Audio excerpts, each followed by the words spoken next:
everybody, whether you're on the East Coast, West Coast, or around the world. This is Football Talk, and unlike my intro said, because I clicked on the wrong one, this is not Hawk Talk this morning. That is tomorrow morning, but this is our Pick'em show, and we have a good one for you today.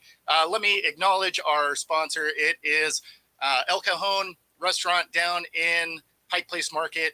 If you have never tried Peruvian food, definitely go in there Wednesday through Sunday, 4 to 9 p.m. Mention this show, get 20% off your bill. Say hi to Linda. They are awesome there. And let's get rolling on this thing. We have a special guest. You see him all over Let's Talk Sports. And we have hung out together on some of those shows. Help me welcome Bobby G. Hey. I tell you what, even though it's the wrong intro, I'm awake now. That music. I'm turning now. Yeah. Yep. What's happening, Mitch? All right. So, how'd you end up doing last week? On the last week was terrible. Okay, I got off to a decent start. My first week I was 11-5, went 11-5. Last week 7-9. Oh, okay. Not too bad. It was just a game here, a game there. My Browns let me down out, as well as a lot of people on Monday night. But yeah, it was. I'm a rebound this week. I feel good about this week. I mean, to be fair, I've picked wrong for my Hawks both weeks. So I took them to beat the Rams week 1, and that didn't work out. And then I picked the Lions, right, because we didn't have an offensive line anymore. And somehow we did some 3 tight end stunts and pulled off a win. So I don't know what the Hawks are going to do. That is my worst pick each week. But so far, so good. First week, I went 12-4. Last week, went 11-5. So 23-9 on the season so far, which is a solid start. So I'm going to go over the ones that I missed. So I had Green Bay over Atlanta. And, after that dominant showing against the Bears, I was expecting Green Bay to look better than they did. And then really all that did was show me what the Bears aren't. Right? Turns out the Bears might be going after that first pick. Maybe. I mean, man, they look bad. And then I had the Chargers over the Titans. And I just keep thinking that a team with a defensive head coach should have a defense that can put a team away. And the Chargers ain't them. So they burned me. And then it sucks because I'm probably going to pick them again this week. I don't feel good about it. And then Washington Broncos. I figured the Broncos. Oh, that game. Come on, that game. Right? Like, and the first half, you were thinking, okay, Wilson is starting to play again. Like, this could be okay. And then you went into halftime, and apparently someone else put his jersey on, and the defense stopped playing. It was a rough watch. And then, of course, Browns Steelers. Yeah, man. That's all I got. Like, man. I'll give you a very interesting stat. What's that? So far in this young season, 2 weeks in, our offense has only allowed 1 point less than our defense. 15-14. Man.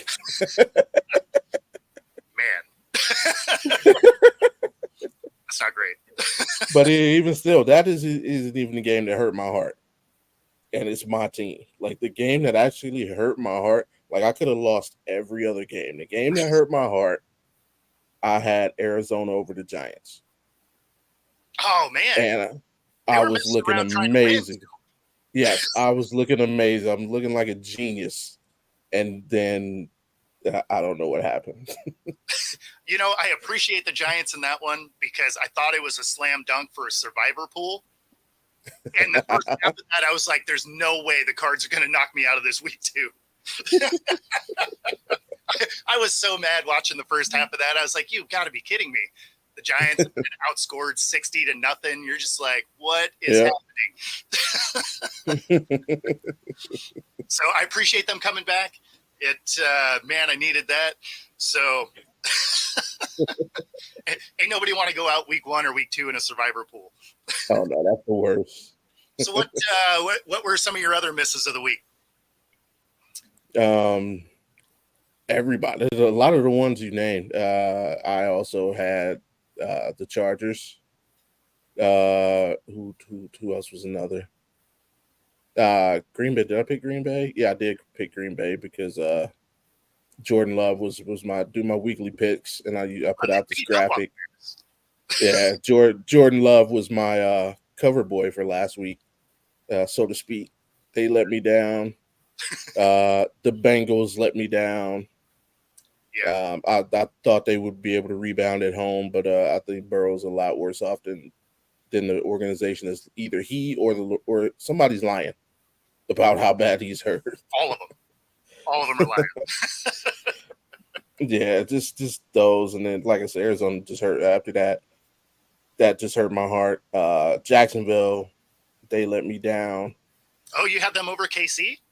I did. Home opener, I'm figuring, even though I knew obviously KC's getting their guys back, Kelsey and Chris Jones. I'm like, going on the road, Jacksonville home opener, their defense decent, and their defense played good enough to win. Yeah, nobody played good. Like both offenses looked terrible. Right. That's actually my main takeaway so far of this, early season is the fact that they keep taking away practice time and none of the starters play in preseason. I mean, it's showing in the regular season now because the things that need that practice, the offensive line and timing routes and all of that stuff is way off. I mean, it is ugly football out there right now. Yeah, and I think teams will get back to playing their guys. And looking at the early, I mean, obviously Nick Chubb go down, Aaron Rodgers go down, Saquon Barkley got dinged up. Carolina, they lost Shaq Thompson out for the year. Yep. Like with all the players getting hurt so early, Joe Burrow's going through his struggle. Like it's proving that it doesn't matter whether you play in the preseason or whether you try and hold these guys out. They're going to get hurt. And I know the players are going through the thing where they're doing the turf versus grass thing. But I think whether you're a player, coach in the league, or a fan, we can all agree repetition is the key to anything. Yep. The reason you stretch before you play is to get your body used to doing certain things before you go out there and go 100 miles an hour and do it. And you're winding these guys down, running them at 35 through the neighborhood, and then asking them all of a sudden, okay, hop on that freeway. We want this, Yep. I mean, college team, it sucks that you can't do like college does. Like if the NFL could just call like some teams down from the Canadian Football League and say, you know what, we're going to use you as tune-ups. Yeah. But no, your week one really counts. I'd say either let these guys play in the preseason or just eliminate the preseason and let's go from jump. I mean, the thing is you're going to have these early guys get hurt no matter what, right? So I would actually rather you have a calf pull or something like that in the preseason where your 3 to 4 week recovery time means you miss maybe the opener instead of you miss 3 to 4 weeks of a season that's only 17 games long anyway, right? Like you miss 3 to 4 games without your quarterback. Oh yeah. You can almost pack it in. Yep. Right? Like if you don't have a competent backup that can at least go 500 through those games, right, it's over. Or if you're in the AFC, I mean, it's so over anyway. It's already done. Yeah, exactly. So I'm not a big fan of how that's changed. I mean, you used to watch it, right? When there was the 4 games, they'd play a couple of series in the first game. They play, maybe 3 in the second. They'd play the entire first half and like the first drive of the second quarter or the second half in the third game. And then most of the guys would kind of sit that 4th game, right? Where they do a little bit more player evaluation to get that 53-man roster. But now it's like outside of, Russell Wilson, who was thrown out there every game, no one else really played, right? I'm convinced that Sean Payton hates Russell Wilson. Oh, me too. Absolutely. Absolutely. I'm sure they've gotten to a physical altercation already. I'm positive. I'm 100%. That there would be hilarious because there's no way Wilson can win that fight, right? Like, so he either wins and still loses because you're like, oh, cool, you beat up a 65-year-old man, or you get your ass kicked by a 65-year-old man. There's no scenario where you come out on top. But no, with everything that's been said from Sean Payton, right? I mean, he's nitpicking literally every single thing about Russell Wilson. It is absolutely insane. All the way down to stop kissing babies and stuff. It's like, man, like you don't even just hate Wilson as a football player. You just hate Wilson as a human. Like, right. Exactly. I mean, I'm not even sure he likes the Broncos though, because I mean, he tells his guys, if you jump off sides, everyone's running around the whole facility. It's like, man, that's some like 1920s type of stuff right there. I think he's holding on to some grudges. Like, what was his record against Russell Wilson in New Orleans? The Russell man. Well, I know we had Seattle did, but you had the Beastquake game. Yep. Russell wasn't there though. But so I'm thinking, no. As a matter of fact, I think he did eliminate the Saints in the playoffs one year though.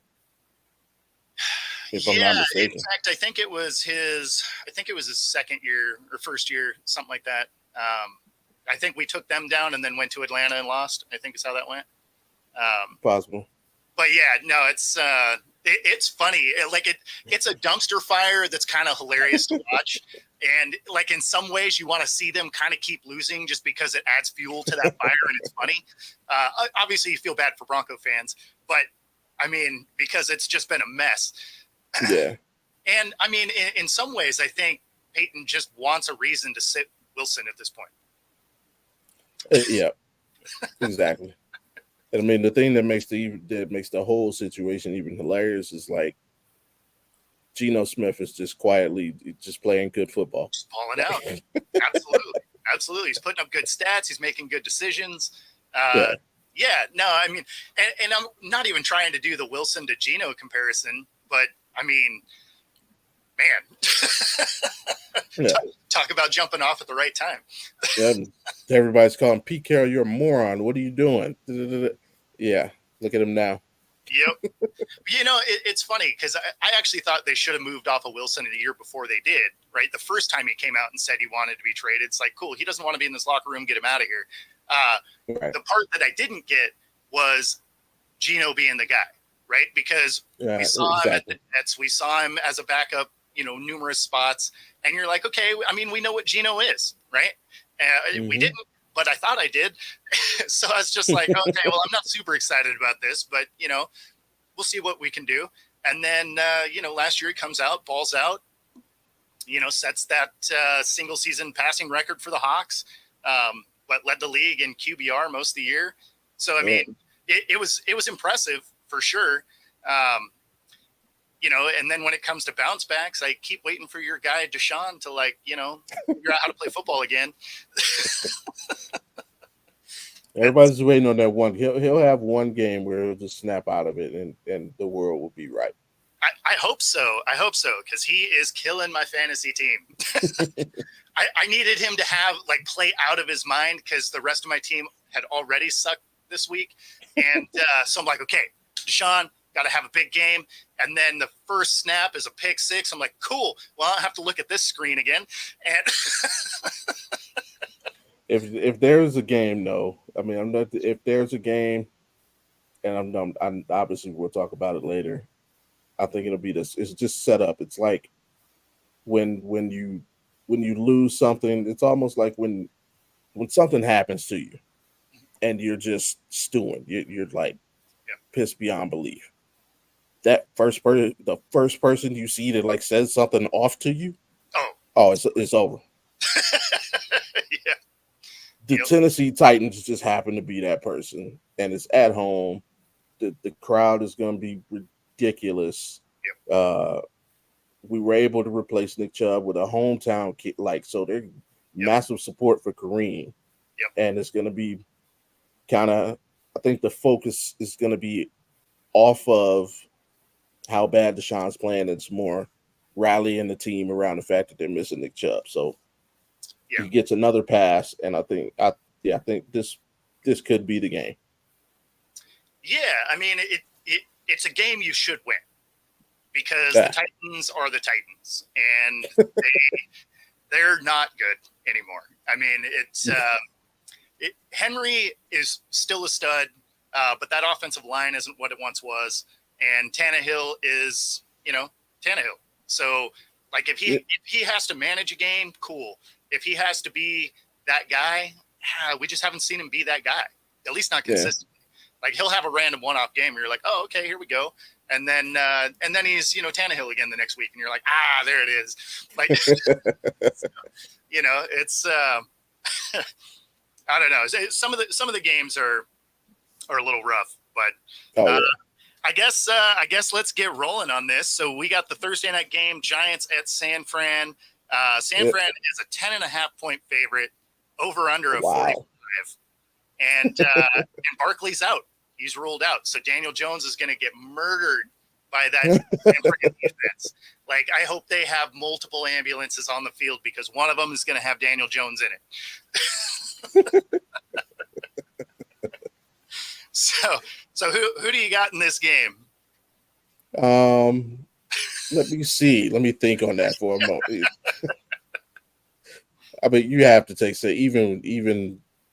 even with the spread, like, you got to take San Fran at home. Yeah, I think San Fran covers. Yeah, that defense is just they're looking like the best team in football. I got them number 1 in my top 10. I love Brock Purdy. I wish 49er fans would shut the hell up about Brock. I'm thinking 49er fans don't really know how to look at football because they talk about the stupid. I'm like, look at, like, every intangible you want from a quarterback he has. The guy's just a good football player. Yeah. And I heard, like, somebody call him there's a mid-tier. I'm like, dude, that just depends. So if he's mid-tier, they rated him like 15th, which, there are 30 teams in the league, 32 teams in the league, if you're looking at it like that. But to me, there are like 3 elite quarterbacks in the NFL. Yep. So going by that, he ain't mid-tier. I would put him on. He's a good quarterback. Yeah. Like, we didn't have Deshaun, I'd take him easy. Yeah. No. He's smart. He distributes the ball well, very accurate. Yeah. Like I like him. Yeah. He's nothing spectacular, right? Like, he doesn't have that Mahomes, Allen kind of flash to him, right? But he effectively runs your team. I wouldn't say he's a game manager because he can absolutely make some of those bigger plays that you need him to make, right? When I think of a game manager, I think of Trent Dilfer with the Ravens, right? Like, he got a ring, but they got a ring not because of Dilfer, right? Like, they got a ring because that defense was elite. He had some weapons around him, and he didn't turn the ball over, So I've always thought the opposite of that. Like, I've always thought that term was used very backwards. Like, I believe elite quarterbacks are game managers. Because take Peyton Manning, for example. If I'm an OC or head coach, I can literally go get hot dogs while the offense is on the field. Peyton Manning can run the show. Like, Peyton Manning, Tom Brady, these guys can run the show. They're managers. You walk into a store, you say, hey, who's going to handle my problem? Let me speak to the manager. Yeah. Because they can handle it on their own. So, like, your average quarterbacks, they need to be managed. Like, so like Geno needs to be managed. It's not a bad thing. Yeah. Jared Goff needs to be managed. Not a bad thing. Tua, to a less degree, who's playing a little bit above those guys, but still, he needs to be managed. So I've always thought that should be inverted. I mean, to be fair, Allen does too, because when he's left to his own devices, he turns the ball over a lot. Like, he needs that coach. He needs to be like, hey, Josh, how about we throw it to the guys in our colored jerseys? He needs to be controlled. Yes. Not mad. Like, stop doing talent, that. Though. Elite talent. Absolutely. So, I'm with you. I got San Fran. I got them to cover. And it's probably going to be the over because San Fran might score 45 points. All right, so we got the Sunday morning games. We got the Falcons, Lions. The Lions are the home team, favored by 3, which means they're the home team. and the over-under is 46.5. I got the Lions to win at home, and I'm taking the over because both those teams can put up some points, especially the Lions, and both the defenses are not amazing.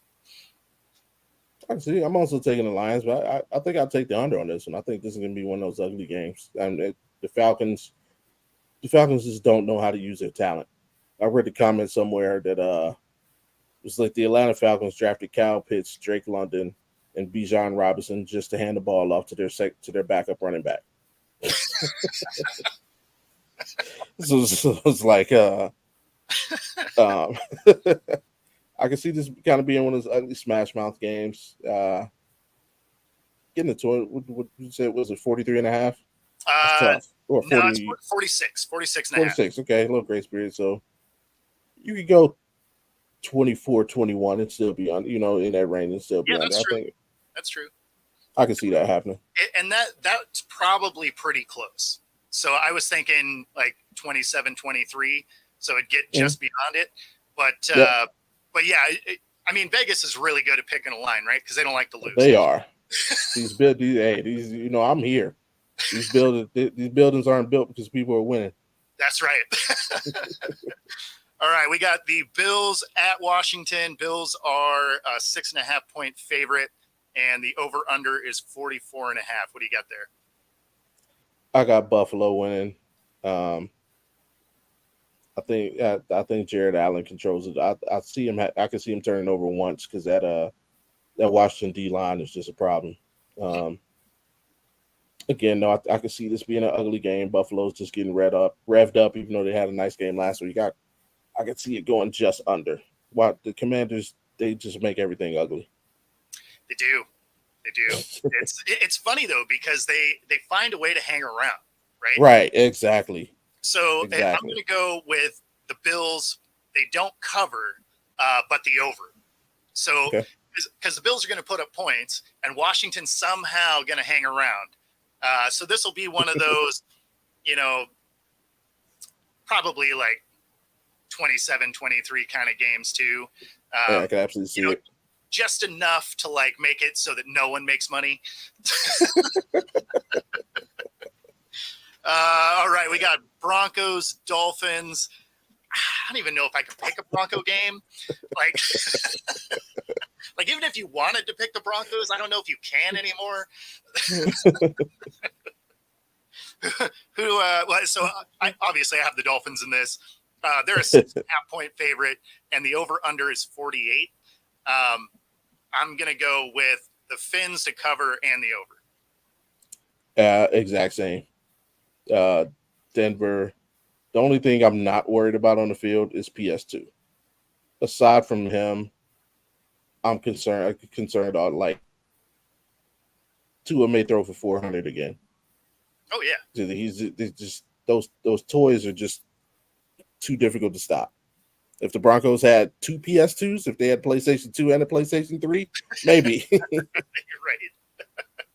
right. But him by himself, like that means you gotta leave one of them uncovered.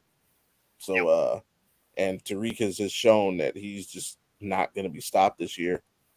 So, definitely take the offensive cover and over. And Waddle's still out, right? He's still rolled out this week.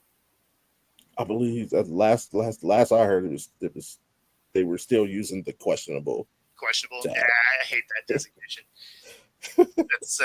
That's the worst. That means they're not actually going to tell you until like Saturday or something. Of course not. But okay, so now we got Texans, Jags. This is going to be a terrible game, probably. The line is ridiculous. Jags by 9.5, and the over/under is 44. I'll let you go first on this. What do you got there? I would actually take Houston to cover, Jacksonville money line, and I'd definitely go under. Yeah, I'm right there with you. There's no way the Jags cover that. Not based on the offense I've seen so far. Nah, and Houston's actually playing decent defense. They are. I mean, granted, the Colts kind of rolled them a little bit, but like they're not allowing big yardage. Like Minshew came in that game in relief and looked good, but he threw for under 200 yards, right? And Yeah, right there, right at that. yeah. Yeah. But yeah, their defense isn't looking like a team who's tanking. No, they look like DeMarcus, they he's want to got win. him playing good, or D'Amico, excuse me, he's got him playing good. Yep. But at the end of the day, Jacksonville just got too much talent to lose the game. Yeah. No, I'm right there with you. I think it's going to be an uglier game, much closer than 9.5. Yeah, absolutely. All right, so this one's interesting because there's injuries on both sides. You got Colts at the Ravens. Ravens are -8, so I mean they're a heavy favorite for sure, as they should be. And the over/under is 44. This one, I would definitely take Baltimore the points and over. Rookie quarterbacks, even if Richardson's able to play, don't do well against the Ravens. Ravens are one of those teams that just they're salivating when they see a rookie quarterback. Oh yeah. Gardner Minshew may be even worse. The thing that's funny is I think Minshew might actually have more success against this Ravens defense than AR would have. But I don't know. But that being said, I still think the Ravens cover. Yeah. It's I don't like where the line is because 44. That's a tough line. Like I'm going to take the over on it because, I mean, what a 23-21. Like I feel like Minshew's going to get in the end zone a couple of times, and obviously, you're going to have some scores from the Ravens. So 44 is one of those scores I never like. So yeah, maybe 45, right? So I guess barely the over, but I don't like it. But so you got to keep in mind the Ravens usually have like one game a year where they put up like 50. They do. Just out of the blue, their offense just looks like the freaking 89 49ers. Right? and then they'll have that other game where they put up like 12 points. Yeah, right. And then this, I think, because the defense jumps out. But exactly. Yeah. No, absolutely. Yeah, I think this is that 50-point week. Okay. Especially because they're looking ahead. We've got them next game, Baltimore, Cleveland after this. I think they're trying to get this over with real fast and in a hurry, and you can try and send a message to us. Yeah, well, and I mean, and they do got to get that offense clicking because it hasn't looked sharp yet. So it's a good thing they've had a good defense because the offense has been kind of off. But no, I mean the Colts definitely take an L here. Oh yeah. All right, Chargers Vikings. This is from Vegas a -0 for the Vikings. So it is pick them. Straight up pick them. And the over under is insane. It is 53.5. and I understand why. Yeah, right. There could be 800 yards passing in this game between the two teams. Like it could be absolutely nuts. Such a hard game to pick because neither one is playing defense at all. No. Well, the Vikings gave away half of their defensive free agency and trade, so. Well, so the Vikings are hilarious. We benefited for that. We got 50% of their defensive line. That's why our defensive line looks so good. Well, so they went and got Akers yesterday, right? Which is funny they did. because they had Madison, who's not a bad back, that they didn't use at all anyway, right? So over the last 2 games, they handed him the ball 19 times. How much success do you have if you're not getting 10 yards or 10 carries a game? I don't care how awesome your running back is.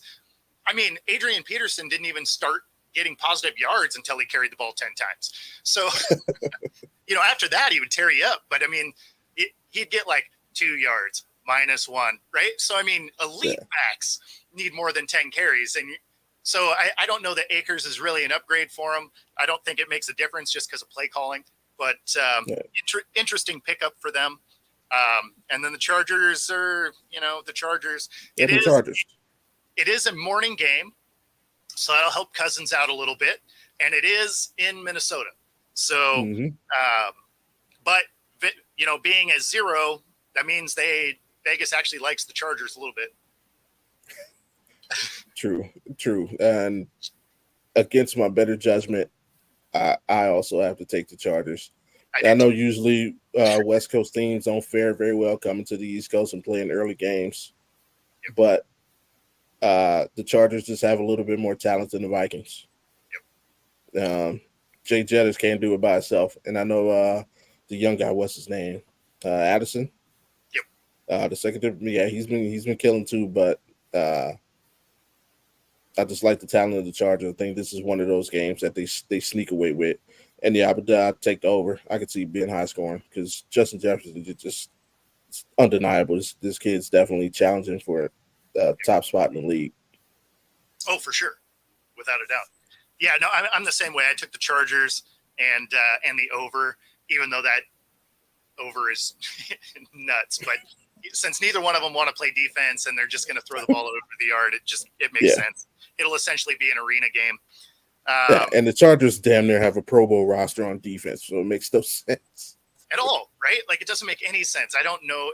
This is why I keep saying that Brandon Staley gets fired this year and Kellen Moore ends up as the interim head coach there, because you're just wasting Herbert's talent. You're supposed to be a defensive coach, and you have a ton of Pro Bowl players, and you have one of the worst defenses in the league. Like, none of this makes sense. So I feel like Brandon Staley, especially if he ends up dropping, two of the next 3 or 4 games, Right. his days are probably numbered for sure. In this one, I do think they get the win over the Vikings, though. Yeah. All right, Pats, Jets. This is about to be a just terrible game to watch. Jets are a +2.5. Over under is 37. So they don't think anyone's getting in the end zone. And I feel like they're not wrong. Yeah. This could be a defensive masterpiece. Yes. Yeah. I mean, it's the exact opposite of the game before it, right? Like, this is all the offense is going to be in Minnesota and all the defense is going to be in Jersey. So yeah, just weird. I'm taking the Pats here though. Just because I really don't trust Zach Wilson, and as much as I do like the Jets defense, the Pats have a nice defense too. And if I'm looking at Mac Jones or Wilson, I'm taking Jones. Same. I'm gonna take the over though. Yeah, I could see. Yeah, this could be one of. I mean, New England, they play those really steep. It's tough to stay under 30. That's tough. yeah. It's So tough to not get 40. where I lean towards the over is if the defense can create points. I can see that. If you can get a scoop and score or something like that, but if you're asking these teams to drive the field, man, I don't know that either quarterback is going to do that more than twice in this game. So Essentially, it only takes like one play and then a bunch of field goals. yeah, but that still puts you under the 37, right? Like that's Depends why on how many field goals. I mean, true, if you set like an NFL record or something, but yeah. Hey, don't forget Bill Belichick. Bill Belichick coached a Giants team that won the NFC Championship game without scoring a touchdown. I mean, it definitely happens. It definitely. I mean, but I think the record is like 5 or something, right? For field goals, 5 or 6, something like that. More than that, in that game, it was the Giants and the 49ers, and the Giants beat the 49ers like it was like 18-14 or something, and they kicked off field goals. Yeah, I mean, I could see it. Yeah, but in that scenario, that would be under the 30.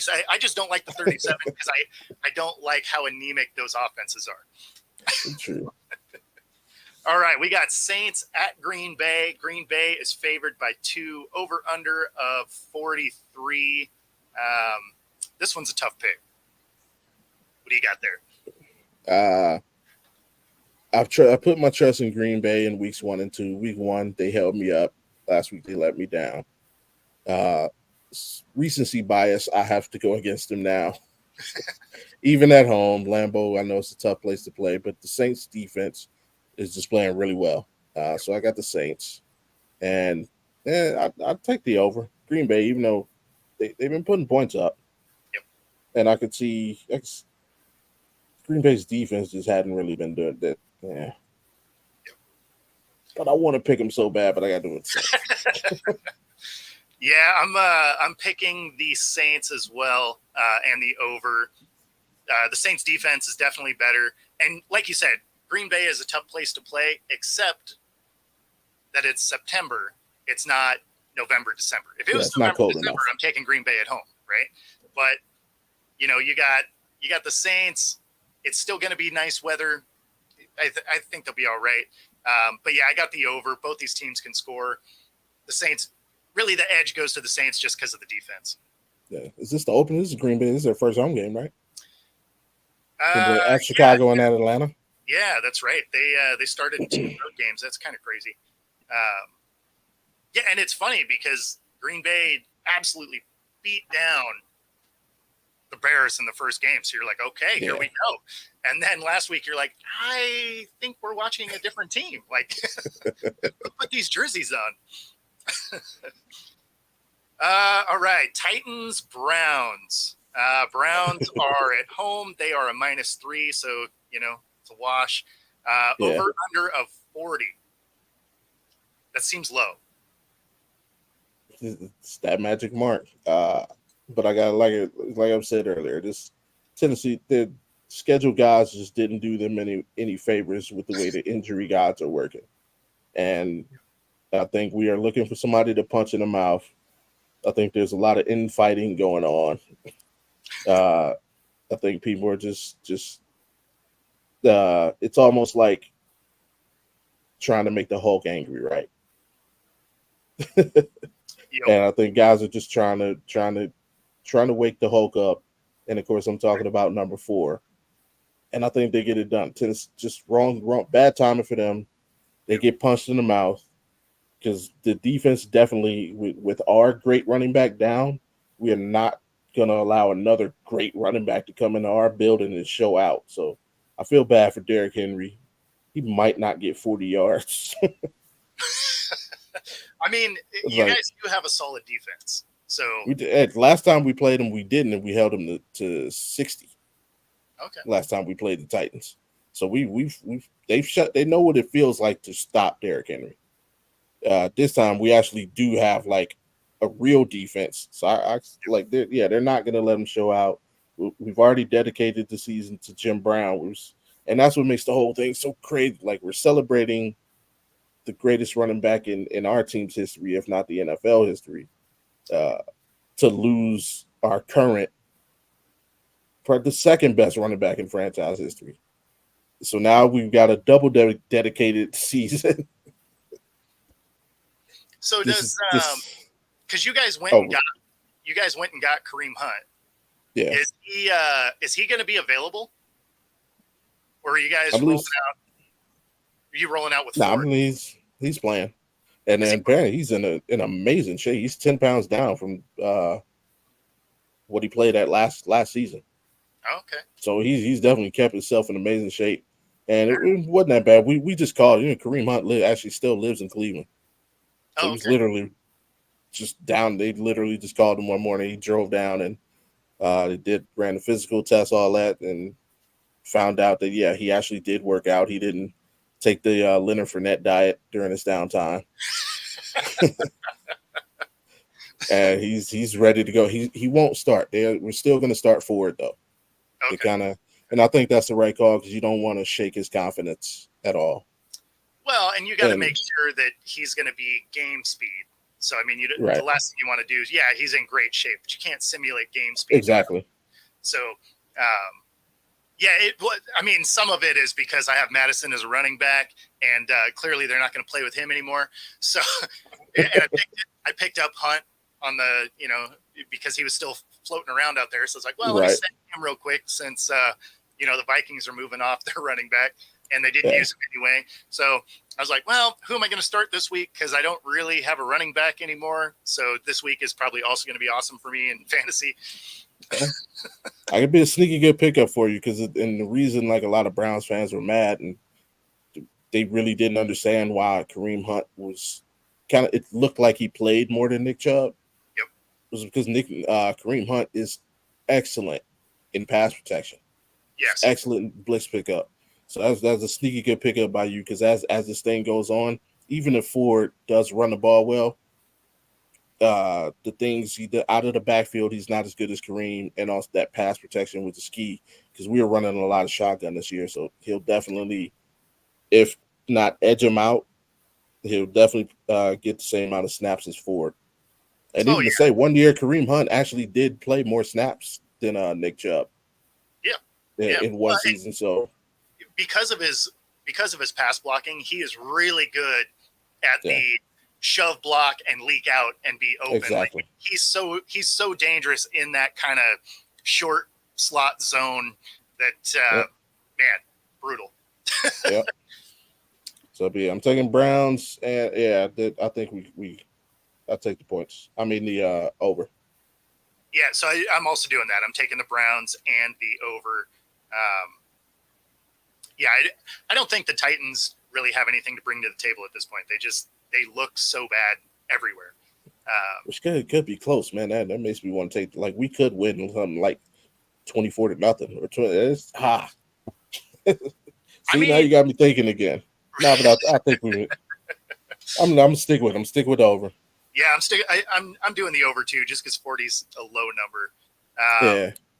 All right, we got Panthers Hawks afternoon game. Hawks are favored by 6 at home, and over under of 42.5.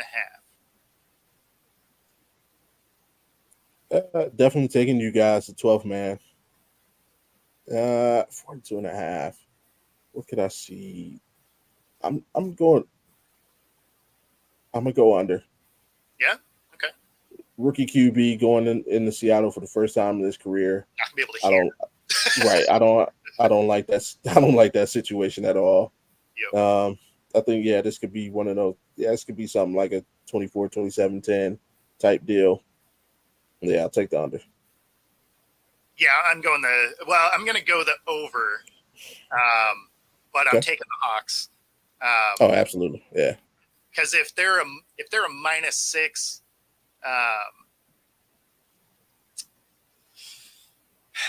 I'm gonna go the over, but it's gonna be barely, probably. It's gonna be. I'm gonna go with it's like 43 points. Like it's that. It just gets there, but yeah, I'm gonna take the Hawks at home. I liked what I saw for them to kind of overcome some of their deficiencies on both sides of the ball against a Lions team that can put up points. So I'm not too worried about the Panthers. That offense isn't really gelling yet, and of course the defense, it's okay. Like there's nothing great about that team. No, not at all. So this is another one where the line is hilarious. So this is Bears at KC. KC is a -13 going into this, and over under of 47.5. I'm going to take Kansas City and the over, and I'm taking everything. They might win 50-0. I mean, that's the way I'm looking at it. I mean, Green Bay came in and beat them by 18, so I have to think KC is better than Green Bay. And with Chris Jones in there, Justin Fields is going to be running for his life. Yeah, I mean, he was going to be anyway. It could have been a pack of Cubs coming at him.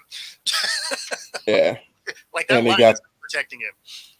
They got some turmoil going on. He might get benched this game. That would be interesting. I think because with what he said, I could see if he's playing poorly. I could see the coaching staff kind of benching him, not because he deserves it, but kind of to send a message, like more like a disciplinary thing. Yep. To kind of keep the locker room in check. So you can't have this dude talking out the side of his neck. Yep. Well, it kind of his remark there kind of reminded me of Zach Wilson last year. Like, is anything you're doing the cause of this? Nope.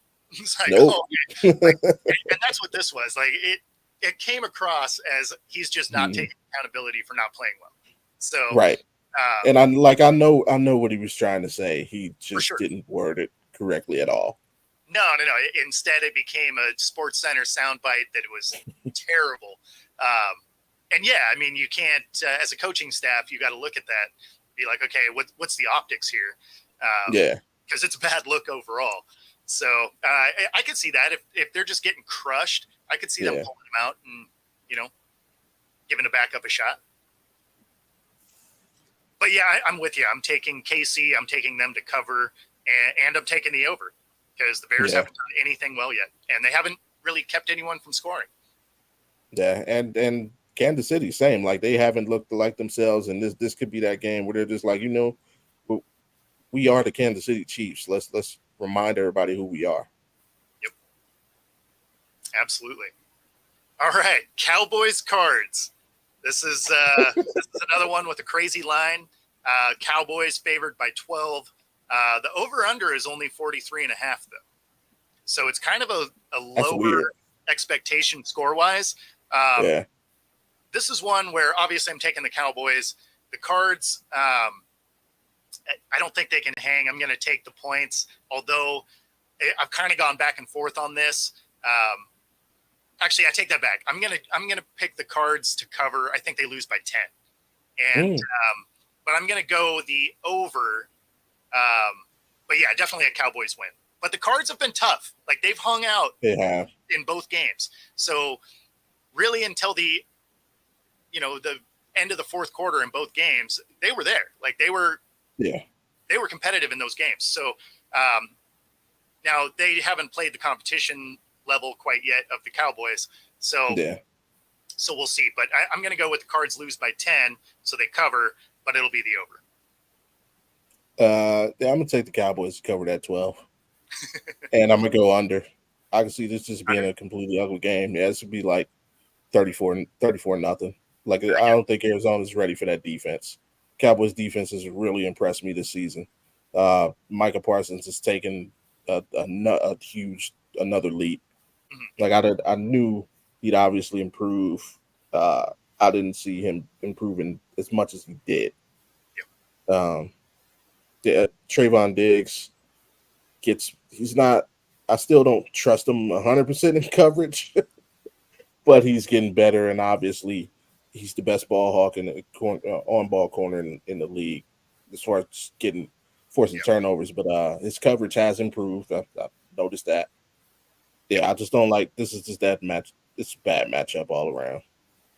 Yeah, I took Dallas's defense might score 14.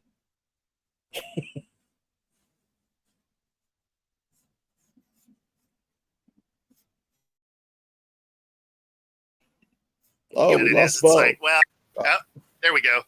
Yeah, I had signal drop for a second. But yeah, I think the Cowboys can almost cover on their own. So, yeah, the over under I kind of keep going back or the line I keep going back and forth on, but I'm taking the over just because of how bad they've beat up on bad teams. So that's fair. 43 is low enough that I think they can almost cover on their own. Because even with the Giants game, they didn't even cover in the Giants game. They won 40-0. Yeah, exactly. Well, but the Giants, I mean, man, they looked bad. And that was another one where Jones, especially in the second half, he was just looking for the guy in his corner to throw the white towel in. Like he kept looking at the sideline like we're gonna put the backup in, right? Or oh no, we're just gonna murder me. Cool. Just gonna die back here. It's fine. Yeah, that's what 40 million feels like. Yeah. Like that's right. We paid you. You're gonna earn every hit. Yeah. No, I felt bad for him. Like he was just getting absolutely crushed back there. Yeah. All right, we got Steelers, Raiders. They're in Vegas. Raiders are a -1, so pick them basically. Over under of 43. I got Pittsburgh. They're just riding an emotional high right now. You have to be. Their defense like lights out right now. They're scoring like the defense is. They might not even bring the offense. You just leave those guys back in Pittsburgh. I mean, they've been leaving the offense off the field anyway. I will take the under though. Or no, it was 43 and a half. Yep, 43. 43 even. 43 even. 43 even. Give me that. I gotta take the over, barely over. I see this, being again I could see it being close to overtime, real close to 24-21, something like that, 27-20 ish. Yeah, something weird like that. But definitely taking Pittsburgh. Yeah, I'm there with you. I'm taking the Steelers. I'm going to take the over, and Garoppolo, man, he better hope his line is ready to go, because TJ looks like they're coming. Defensive Player of the Year. Yeah, like, they're coming, and Highsmith is like they're racing. Oh yeah, he's playing out of his mind too. Absolutely. Well, I mean, and as an offensive line, you really can't double anybody up, because they have a ton of talent. So I mean, your chipping schemes better be amazing. Yeah. So it's like even on the play that really sealed the game for us, like we had TJ taken care of. Highsmith just came in with the strip sack. Yep. It's like what can you do? You can only commit so many resources to a side. Exactly. Yeah, no, that defense is amazing. If that offense really starts to come around, they're going to be a tough team. And the Raiders. The only thing I didn't get a chance to check up on Mika. I never heard what because I know he left the game, but I never heard what it was. Yeah, I'm not sure. I think he was still listed as questionable, so I'm not sure what if it's been updated or not. That was yesterday that I looked that up. I don't think it'll matter though, because the Raiders honestly aren't doing anything good. They still have a bad Raiders defense, like they always have. And then you got a Jimmy-led offense, which, he's good for a couple of scores, right? Mm-hmm. So as long as the Steelers play some relatively mistake-free offense, that defense comes in, they're going to create a turnover for a score. Like it won't be a pick six necessarily, but it'll put the Steelers in the red zone. And then, Garoppolo is probably going to be good for 220 yards, maybe 2 scores and a pick, right? That's going to be the Jimmy line. And that'll be good enough to lose to the Steelers. Yeah, exactly. I think the Steelers defense will just control the field position. They'll hold them big. Like the numbers from that game, now it's just making me think of our game. Like they never moved the ball in further than 31-yard line. Yeah.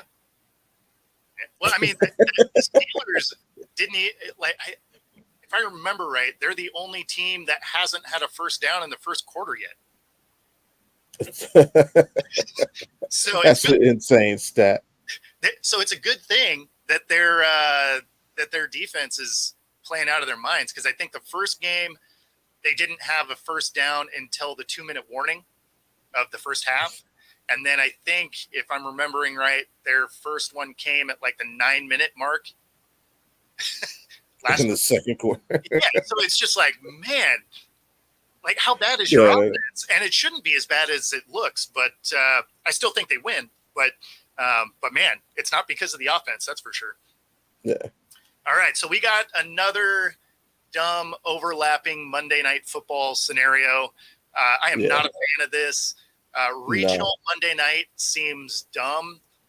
Like if you're going to have two, have them in succession, right? Like have one that's kind of early, and then you have the late game, right? But to have them staggered by an hour is, because it's not like on Sunday where you have red zone, so you can kind of keep an eye on the other games and whatever. Like this is, one of them starts an hour before, and then the second one starts, and then the first one you can catch more of that game during the halftime, and then you can catch the end of it in the other halftime. and then you catch the end of the late game. Like it's a terrible way to try and watch football.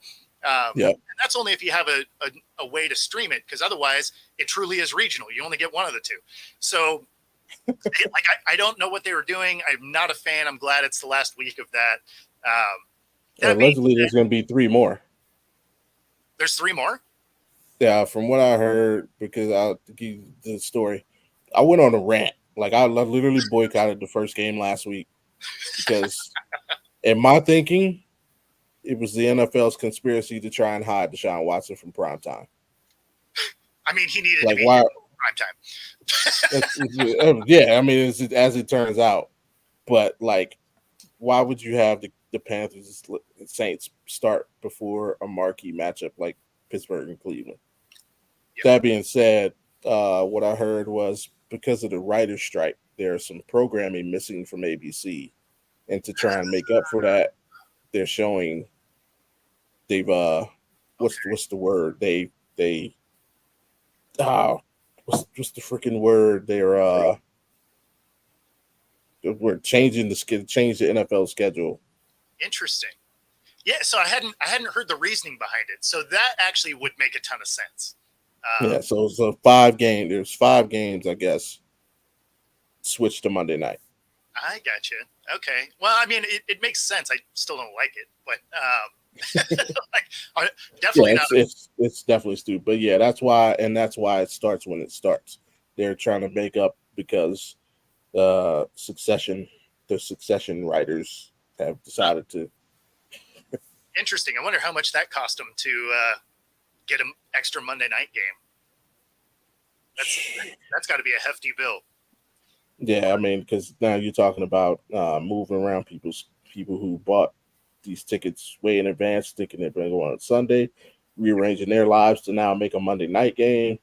Well, you got kids, more commentators, right? Yeah, like you got all of the just broadcast end of it. That's got to be nuts. Let alone the logistics of moving a game. Absolutely. Yeah, no, that's pretty crazy. I mean, I guess at least they knew ahead of time, right? So it's way further out. But at the end of the day, I don't like it. I hope this is a one-off and they never do it again because it is annoying. Yeah.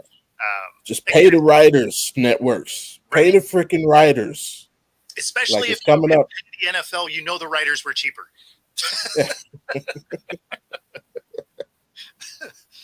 All right, so the early Monday game, it is Eagles at the Bucks. Eagles are a -5.5, over under of 46. The Bucks have played tough. They played tough.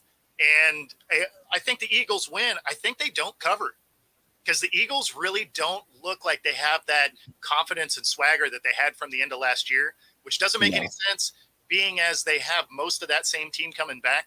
But they really just don't seem to be clicking on all cylinders there. And the Bucks are playing way above their pay grade at the moment. Absolutely. I'm right there with you. I got the Eagles and definitely the over. It's just like they've played 2 games that really don't make sense. In particular, last Thursday night, that game made 0 sense. Like if I told you that, hey, Geno Smith's gonna throw for like 400 yards, DK Metcalf's gonna get 11 catches for $160. You're gonna convert 60% of your third downs. You take that and you'd be like, oh, the Seahawks won by like at least 14. Sure. No, but instead, all of that, 400 yards offense, everything. No, you gave up like 600 yards rushing, turned the ball over 4 times, and you lost. Yeah. But it's like even with that, with 4 turnovers, forced 4 turnovers, you ran for 200 yards, 260 yards, and you only won by 6 points. Yeah, no, I mean that's mind-boggling. Yeah, I mean, I don't know how the Vikings lost that game. Like that was turnovers. It was so bad. It was so I mean, the 4 fumbles, like that was insane. Yeah. But I don't think the Bucks that game literally paralleled. It literally paralleled our game. Our game was the defense. The offenses can't get it together. In that game, the defense couldn't stop anybody. Yep. But the turnovers were the difference. We had 4 turnovers. They had 4 turnovers. Like it's. Well, Well, and honestly, that was the difference in the Hawks-Lions game is the Lions owned every statistical advantage except they turned the ball over 3 times and Seattle gets a win. So, I mean, the turnover battle is a very real thing. And then the final Monday night game is Rams at Bengals. Bengals are -2 at home, over under a 43.5. And I have the Rams winning this game. Same. And it's, I take a little satisfaction. Only because and it's not like we have no problem beating the Bengals. So it's not, I don't worry about the Bengals. But Jamar Chase just ran his mouth. That's the problem. That I didn't have any problems with the Bengals. I would support them when they weren't playing the Browns. But Jamar Chase ran his mouth. And now I dislike the Bengals. So I want them to lose like every game. I'm applauding their misery right now.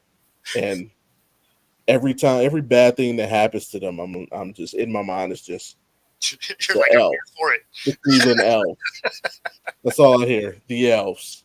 There's a little elf on your shoulder saying, ha, ha, ha. That is awesome. Yeah, I figure with Burrow hurt, whether he plays or not, right? You have Aaron Donald coming to murder you. Exactly. I think he's going to have every bit of that Geno, oh my God moment when Donald is coming free. And if you got a calf injury, you ain't getting out of the way. So, oh, no. I mean, if he plays, ooh, man, I hope his insurance is paid up. It's like Joe Burrow is a customer and Aaron Donald is mayhem. Yep, he's going to be prepared for mayhem. He's going to wish he had Allstate so that he was in good hands because he's about to get run over. And then, of course, on the other end, the Bengals defense, I mean, they lost some key pieces this last offseason. Yeah. It's shown.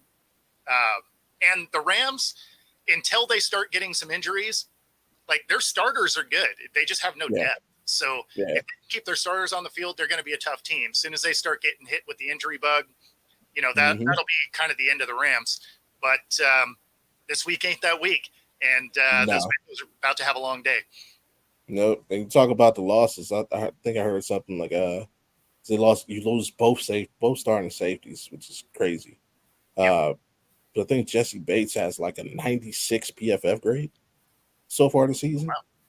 It's like, wouldn't mind having that in my defensive secondary, but no, you let this guy walk. Like, what are you thinking? Huh. Well, yeah, and then what the Bengals in the offseason ended up losing both their corners too, right? One. They lost 75% of their starting secondary. But the corner they lost was like Eli Apple, so I don't know if you really lose. Yeah, I mean, yeah. So they upgraded, is what you're saying. I got you. There you go. They also picked up Mike Hilton from the Steelers to play the slot, but that move hasn't really paid dividends yet. But I mean, to be fair, the defense is not playing horrible. It's just their defense is playing decent, and they're doing what they can. The offense can't get going. Yeah, I mean, their defense is a bottom third defense in my mind, and the offense isn't helping them out. So if you have a bottom third and you're on the field the whole game, exactly, what do you expect? Yeah, exactly. It's going to be bad every time. So, all right, man. Well, let's tell everybody where they can find you. Of course, right there. If you look down, Game Time 216 on Fridays, 5 Eastern, 2 Pacific. Prove me wrong on Tuesday nights, 9 Eastern, 6 Pacific. Wednesday nights, the AFC North recap show. And of course, tonight's Thursday. Me and KCMR, shout out them, IOW Sports, will be doing a Thursday night post game. Oh, nice. So, yep, we get to talk about how bad the New York Giants are. Oh man, that one's going to be a rough game to watch. It is. That realistically could just be a 3-hour clinic of the Globetrotters against their fake team.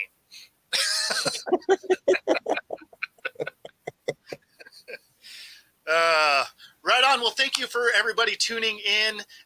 You can find me obviously here on Let's Talk Sports and of course on my channel Football-Talk on YouTube, and chat with me on Twitter, X, or whatever it is you want to call it this week at Football Talk with Bo. And other than that, we'll get you out of here. Enjoy the rest of your Thursday, everyone.